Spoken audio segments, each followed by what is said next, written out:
Good morning students. पीछे की जो क्लासेस हमने देखी थी उसी में आज का जो पार्ट है वो आगे लेके चलते हैं और आज का जो पार्ट है वो है वर्ब पार्ट। ठीक है, तो स्टूडेंट्स इसके तहत अपने जो बातें की थी और जिन विषयों का हम जिक्र करते हैं, तो जैसा कि हमें पता है जैसे वर्ब होता है, तो वर्ब वाला पार्ट हमें जैसे देखें भी अपने देखते हैं वर्ब कहाँ कहाँ यूज आती है। सिंपली, टेंस, वॉइस, उसके बाद अपने इसी में देखें तो जो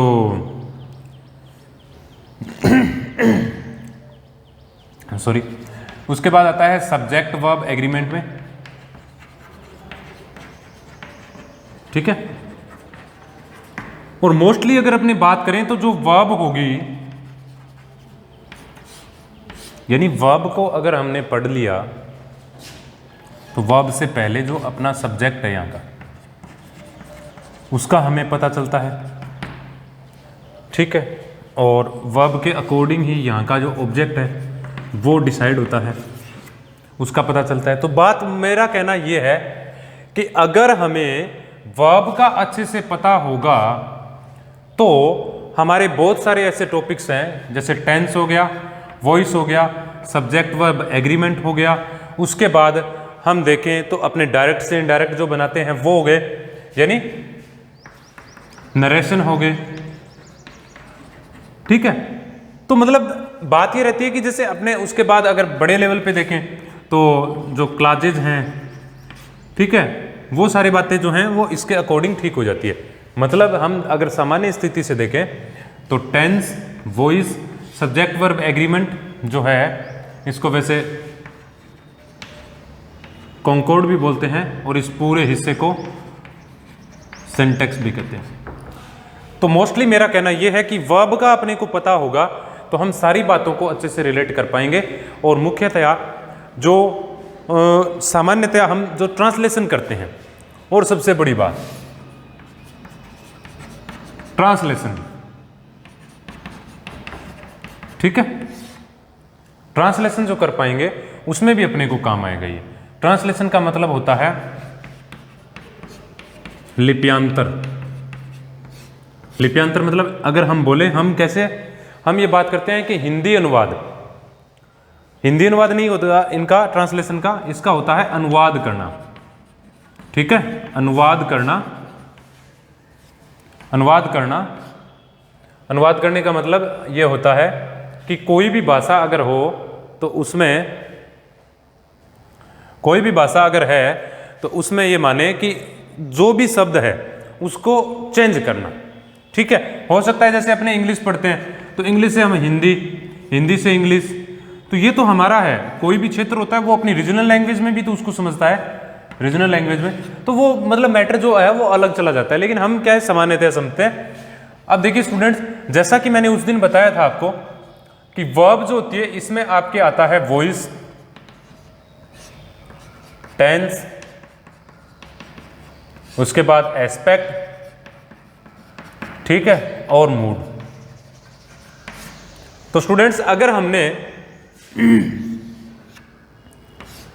एस्पेक्ट देख लिया और टेंस कैसे फाइंड आउट करना होता है, जो 24 लेटर्स जो 24 वर्ड्स बतलाए थे मैंने, या अगर अपने बात करें जो 24 फ्रेंड्स ऑफ मैन वर्ब, यानी मुख्य क्रिया के 24 मित्र होते हैं जिनको हम हेल्पिंग वर्ब कहते हैं, ऑक्सिलरी वर्ब कहते हैं और ऑपरेटर कहते हैं। वो सबका एक ही नाम है, ये उनकी बात आती है। तो उनको फिर उसके बाद अपने एस्पेक्ट मैं बताता हूँ आपको, और एस्पेक्ट पढ़ने के बाद हम जैसे वॉइस है उसको रटना नहीं पड़ेगा अपने को।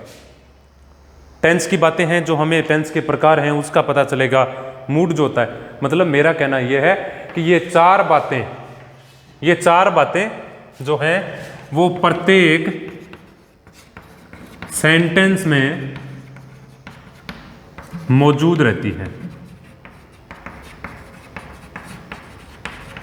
ये चार बातें प्रत्येक सेंटेंस में मौजूद रहती है। तो हम शुरू करते हैं एस्पेक्ट को। ठीक है, और एस्पेक्ट की बात करेंगे तो देखते हैं क्या होता है। ठीक है, एस्पेक्ट होगा आपके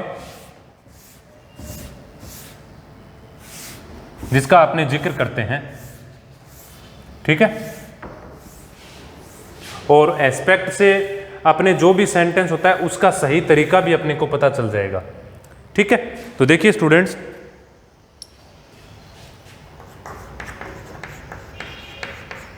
एस्पेक्ट क्या होता है? एस्पेक्ट का हिंदी पढ़ने से अपने को कोई मतलब नहीं है। देखिए एस्पेक्ट होता है a form of verb that shows the completion, ठीक है, और non completion of an action. क्या समझे कि ए फॉर्म ऑफ वर्ब, मतलब हमारी बात कहाँ रही है? फॉर्म ऑफ वर्ब, क्रिया का प्रकार। दैट शोज दो दर्शाता है कंप्लेशन। कंप्लेशन को बोले तो अपने पूर्णता, यानी जो हमें ये बतलाए कि काम जो है वो पूरा हो गया या आधा है। उसके बाद आता है नॉन कंप्लेशन, यानी अपूर्णता, ठीक है। यानी मेरा कहना यह है कि क्रिया का वह प्रकार जो हमें ये बतलाता है कि हमारा कोई एक्शन है, हमारा जो कोई कार्य है वो पूरा हो गया या आधा है, मतलब पूरा हो गया या आधा है, ये अपने को बतलाता है हमारा एस्पेक्ट, ठीक है। और मुख्यतया अपने बात करें तो इंग्लिश में इसके जो टाइप होते हैं, ठीक है ना, इसकी बात करें मुख्यतः टाइप्स होते हैं, ये होते हैं इसके दो प्रकार के। कितने प्रकार के भाई? दो प्रकार के। पहला होता है इसमें प्रोग्रेसिव एस्पेक्ट, ठीक है। क्या होता है? प्रोग्रेसिव एस्पेक्ट होता है। और स्टूडेंट्स प्रोग्रेसिव एस्पेक्ट जो होगा वो हमें बतलाएगा नॉन कंप्लेशन। नॉन कंप्लेशन का मतलब क्या होता है? नॉन कंप्लेशन का मतलब होता है अपूर्णता। क्या बोलेंगे इसको? मतलब जो भी काम होता है उस काम को क्या बतलाएगा ये, कि जो काम जो है वो क्या है, अपने आप में अपूर्ण है। अपूर्ण है तो उसको अपने ये कह सकते हैं कि कार्य क्या है? कार्य जारी है। अगर पूरा नहीं है तो कार्य क्या है? जारी है। अब देखिए इसकी पहचान क्या होती है? इसकी पहचान होती है बी प्लस वर्ब का आईएनजी। बी प्लस वर्ब का आईएनजी। अब बी प्लस वर्ब का आईएनजी, उसका दूसरा नाम क्या होता है? उसको बोलते हैं प्रेजेंट पार्टिसिपल। इसको क्या बोलते हैं? दूसरा प्रेजेंट पार्टिसिपल बोलते हैं। समझ में आई बातें? अब देखिए आगे, जैसे मैंने कहा आई एम राइटिंग ए नोट, तो यहां पे बात क्या आती है? Am writing. एम राइटिंग यानी बी का प्रकार है। बी के प्रकार क्या होते हैं? देखो बी के प्रकार होते हैं इज, एम, आर, वाज, वर। ये आपके हमने, क्योंकि हमने ऑपरेटर पढ़ के आए हैं अपने, तो ये होते हैं आपके पास्ट में और ये होते हैं आपके प्रेजेंट में, ठीक है। और मॉडल के बाद जैसे अपने फ्यूचर वाले टाइम में देखते हैं तो बी खुद भी आता है, ठीक है स्टूडेंट। अब देखिए इसको समझने के लिए हमें एक चीज और देखनी होगी, जो चीज मैं आपको साथ में बतलाता हूं। देखिए स्टूडेंट्स, इसको समझने के लिए हमें देखना पड़ता है कि वास्तविक तौर पर जो हमारा टाइम स्केल होता है, ठीक है, जैसे जैसे हम आगे पढ़ते जाएंगे इन चीजों को समझते जाएंगे, हमारा टाइम स्केल होता है। अब टाइम स्केल को समझने के लिए मैं आपको एक चीज बतलाता हूं। देखिए यहां पे बात होती है, ये होता है आपके पास्ट, ये होता है आपके प्रेजेंट और ये होता है आपके फ्यूचर। प्रेजेंट, पास्ट और फ्यूचर, ठीक है। ये प्रेजेंट है जो हमेशा चलता रहता है, मतलब ये डायनेमिक होता है, नॉन स्टॉप चलता रहता है, कंटिन्यूअस, कॉन्स्टेंटली। बहुत सारे ऐसे वर्ड हैं जो हमें ये बतलाते हैं कि जो अनवरत, लगातार चलने वाले, स्टडी। और यहां की जो बात है, जैसे यहां पे जो ये पॉइंट है, ये पॉइंट होता है स्पीकिंग पॉइंट। स्पीकिंग पॉइंट यानी जो भी बात मैं बोलूं वो कहां आएगी? यहां पे बात बोली जाएगी। इसको संदर्भ मानते हैं क्योंकि हम वर्तमान में जिंदा है ना, ठीक है। अब देखिए इसको बोलेंगे टुडे, ये क्या होगा टुमारो, तो ये क्या है यस्टरडे, ठीक है। उसके बाद ये नाउ हो गया, तो ये देन हो गया। तो ऐसे मतलब हम इसको समझ सकते हैं। अब एक बात देखिए कि आई एम राइटिंग ए नोट, में एक नोट लिख रहा हूं, तो यहां पे बात बोली जाती है। तो अपने ये अनुभव होता है कि जब मैं बोल रहा हूं उस दौरान काम क्या है, जारी है। उस दौरान काम क्या है, जारी है। मतलब कार्य जारी का जो अनुभव है वो अपने को कौन दर्शाता है, प्रोग्रेसिव एस्पेक्ट दर्शाता है, ठीक है। समझ आई बात। अब उसके बाद हम आगे चलते हैं और देखते हैं आगे की जो बातें हैं वो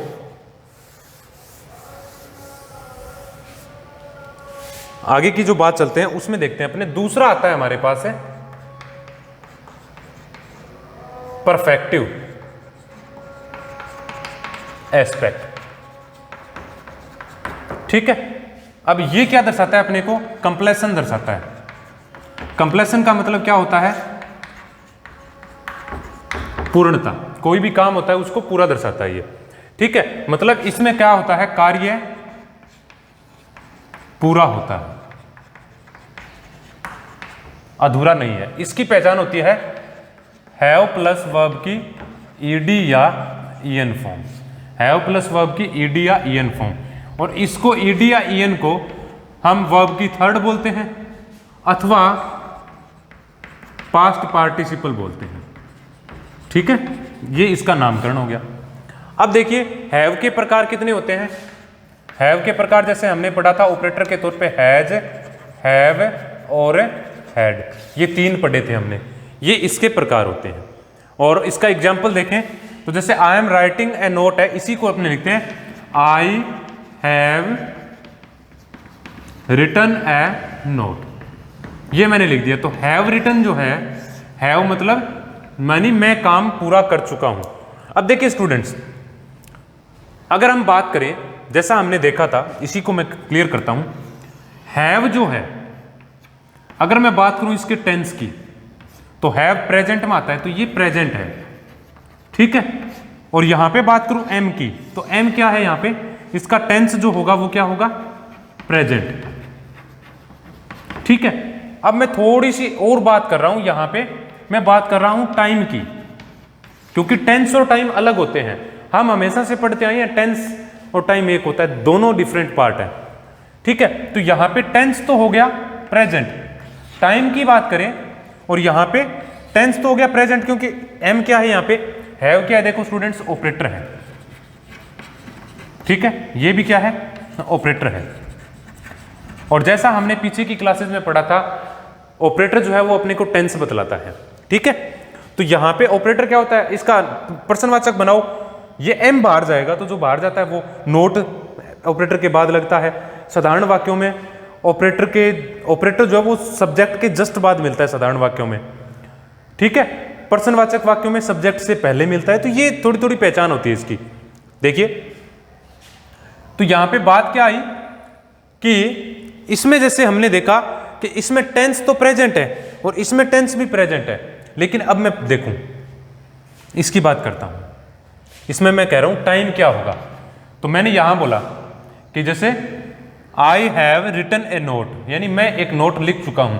तो यहां पे अगर अपने बात बोलेंगे तो ऐसा प्रतीत होता है कि जैसे मैं बोल रहा हूं उस दौरान उस तक काम क्या हो गया, अपना पूरा हो गया, ठीक है। प्रेजेंट तो सिर्फ ये एक लाइन है, मतलब यहां पे टाइम जो आ रहा है वो पास्ट आ रहा है, इसका टेंस तो प्रेजेंट आ रहा है, लेकिन टाइम क्या है यहां बोलते हैं क्योंकि ये प्रेजेंट होता है, ये स्पीकिंग पॉइंट है। यहां तक बोलेंगे तो इससे पहले तक काम पूरा हो चुका है। जैसे ऐसे लग रहा है जब अपने बोलते हैं उससे पहले काम पूरा कर चुके हैं, तो यहां पे अपने बोल रहे हैं इससे पहले काम इसका पूरा हो गया, तो टाइम क्या आया इसमें, पास्ट आया। तो मतलब मेरा कहना यह है कि टेंस और टाइम दोनों अलग अलग होते हैं। यहां पे देखो टेंस प्रेजेंट है, टाइम क्या होगा, जब बोलते समय काम जारी है तो टाइम क्या है इसमें, प्रेजेंट है, ठीक है। अब थोड़ी सी और बात देखें, थोड़ा सा और अपग्रेड करते हैं अपने आप को, ठीक है। अब बात आती है एक्टिव वॉइस और पैसिव की। तो एक्टिव को छोड़ दो, पैसिव जो है उसमें बी प्लस वर्ब की थर्ड फॉर्म आती है, वो पैसिव होता है। और बाकी बच गए एक्टिव। तो जिस वाक्य में वर्ब होती है, बी प्लस वर्ब की थर्ड फॉर्म को छोड़ के बाकी सारे वाक्य जिनमें वर्ब होती है एक्टिव वॉइस का होता है। जैसे मैं बोलूं I am a student, active voice है, ठीक है। तो इस प्रकार से अपने को देखना है। अब इसमें वॉइस, इसमें एक्टिव वॉइस है और इसमें भी एक्टिव वॉइस है। तो ऐसे थोड़ी थोड़ी चीजों को जैसे रिलेट करते जाएंगे अपनी चीजें समझ में आती जाएगी, ठीक है। अब देखिए आगे वाला पार्ट थोड़ा सा बचा है जिसको अपने क्लियर कर लेंगे यहीं पे। ये हो गया हमारा परफेक्टिव और प्रोग्रेसिव। अगर वैसे पता नहीं चले कि पहले कौन सा आएगा तो पी इसमें है, पी इसमें है। अब इसमें आर आ रहा है, इसमें ई आ रहा है, ठीक है। तो अल्फाबेटिकली ई पहले आता है, आर बाद में आता है, जो सीक्वेंस होता है ना अल्फाबेटिकली उसमें। तो परफेक्टिव एस्पेक्ट पहले आता है, प्रोग्रेसिव बाद में आता है, ठीक है। अब बात ये रहती है कि अगर दोनों एस्पेक्ट एक साथ आए तब अपने क्या देखें। दोनों एस्पेक्ट अगर एक साथ आए तो क्या होगा। तो पहले कौन सा आएगा, यही बात मैंने अभी बताई है। तो पहले कौन सा आएगा, दोनों एस्पेक्ट अगर एक साथ आते हैं तो पहले आएगा आपके परफेक्टिव और दूसरा आएगा प्रोग्रेसिव, ठीक है ना। ये एस्पेक्ट है परफेक्टिव और प्रोग्रेसिव। परफेक्टिव की क्या पहचान होती है, हैव प्लस वर्ब की ईडी या ईएन फॉर्म, ठीक है। और प्रोग्रेसिव की पहचान होती है बी प्लस वर्ब का आईएनजी। अब देखिए स्टूडेंट्स, जब ये दोनों मिलते हैं, मिक्सअप होते हैं, दोनों मिलते हैं तो हैव का तो हैव रह गया और यहां से लेता है ये ईएन, ठीक है। यहां का आ गया बी, ठीक है, और यहां का आ गया आईएनजी। तब क्या बन गया ये, जब कोलैबोरेशन हुआ इनका, तो हैव के बाद में थर्ड फॉर्म और बी के बाद आईएनजी, ठीक है। तो इस प्रकार से हैव बीन आईएनजी बनता है इसका। अब हैव जो सब्जेक्ट के अनुसार आपका हैज है वो हैड में बदल जाता है, हैज हैव हैड में बदल जाता है, ठीक है। तो इस प्रकार से इसका वेरिएशन हो जाता है। अब जो लास्ट जो पॉइंट बचा है वो मैं आपको क्लियर कर देता हूं, ठीक है। दोनों साथ में आते हैं तो ये आते हैं और इसके बाद आगे की जो बातें वो कल पढ़ेंगे। बस एक छोटा सा डायग्राम जो है वो मैं बना रहा हूं अभी, और देखना उसको समझना। अब स्टूडेंट्स, जैसे हमने देखा कि टेंस जो होते हैं उनको रिलेट करते हैं, क्योंकि हमने जो बात बताई थी वर्ब में क्या क्या पढ़ते हैं वो कह रहा हूं मैं। टेंस दो बताए थे मैंने, प्रेजेंट और पास्ट, ठीक है ना। हम क्या देखते हैं कि हम बोलते हैं जैसे नहीं इतने 12 होते हैं, सिंपल या इंडेफिनेट होता है एक, ठीक है। फिर उसके बाद एक कंटिन्यूअस बोलते हैं या उसको प्रोग्रेसिव बोलते हैं, ठीक है। उसके बाद एक आता है परफेक्ट, उसके बाद एक आता है परफेक्ट कंटिन्यूअस या प्रोग्रेसिव, ठीक है, टेंस।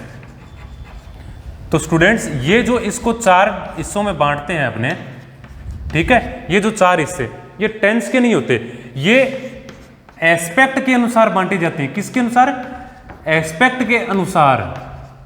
जो एस्पेक्ट अपने पढ़ के है ना वो देखो, प्रेजेंट सिंपल और इंडेफिनेट में एस्पेक्ट नहीं होता, ठीक है। कंटिन्यूअस का कोई सा भी आ जाए इसमें आपका प्रोग्रेसिव एस्पेक्ट होगा, ठीक है ना, इसमें आपका प्रोग्रेसिव एस्पेक्ट होगा, ठीक है। उसके बाद परफेक्टिव में, यानी परफेक्ट टेंस में परफेक्टिव एस्पेक्ट होता है, ठीक है। और परफेक्ट कंटिन्यूअस में इसमें बोथ, यानी दोनों के दोनों जब साथ में आते हैं तो पहले होता है परफेक्टिव, उसके बाद प्रोग्रेसिव, ये एस्पेक्ट होते हैं, ठीक है। अब इससे संबंधित जो आगे की जानकारी है आज आप इतना देखो, पढ़ो इनको, और उससे आगे की जानकारी है वो हम नेक्स्ट क्लास में